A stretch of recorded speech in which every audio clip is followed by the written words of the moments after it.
There's a famous adage that goes, if you want something you've never had before, you need to do something you've never done before. Similarly, people often offer the advice, nothing changes if nothing changes, to those who find themselves stuck, be it in their personal life, career, or even their relationships. Now, would you agree with these sayings? Because if not, then the paradoxical secret we're about to tell you now is bound to surprise you and make no sense. Defining the Sherlock paradox. See, the way our minds work is a lot like the great detective Sherlock Holmes, always looking for clues and piecing things together, and the Sherlock paradox of attraction posits that our perceptions of ourselves, which we confirm with evidence from our experiences and environments, greatly influences how others in turn perceive us to be. In fact, a 2012 study by Krantz Friedberg and Andrew Seven found that the effect of physical attractiveness in predicting a person's popularity depended on their self-perceptions, regardless of how objectively attractive they are. So whatever it is we believe about ourselves, we then start to interpret our experiences and other environmental cues in a way that confirms these beliefs. This is called a self-fulfilling prophecy, which researchers Madden, Willard, Gull, and Shaw define as a belief that leads to its own fulfillment by shaping an individual's behaviors and expectancy consistent ways. Simply put,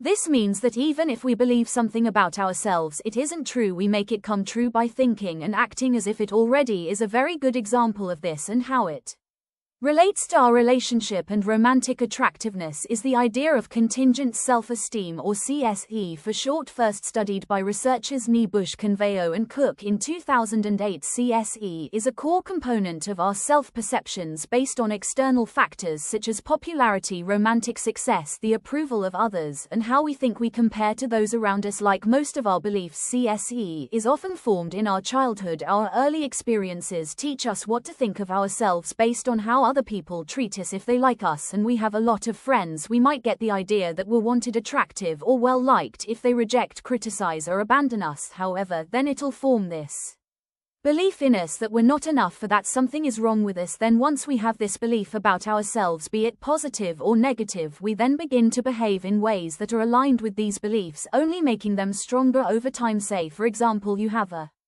negative perception of yourself. Perhaps you think, I'm unattractive, so you start acting like you are and think everyone else thinks it too. You don't make much effort to look good. You don't try to flirt with your crush or let them know you're interested, and you always put yourself down, never believing anyone who compliments you. People like this, who are overly self-critical and insecure, then become unattractive to others, not because of the way they look, but the way they act. Ways to apply the Sherlock paradox. How? Let's turn it around, shall we? The question I'm sure you're dying to ask, the entire reason why you're even here in the first place. How do we use the Sherlock paradox to make ourselves more attractive? Well, it's simple really. The principle is much like that of a Chinese finger trap. The more you try to get something, the harder it seems to be, so you have to do something paradoxical. Two things: reactance and reverse psychology. Recall a time when someone tried to push you to do something or act a certain way. Didn't their pressure only make you want to do the opposite? That's called reactance, and it happens in romantic attraction too. The main reason why reverse psychology works is that when people feel pressured to act a certain way, they often prefer to do the opposite in order to assert their autonomy. This is based on Brehm's 1989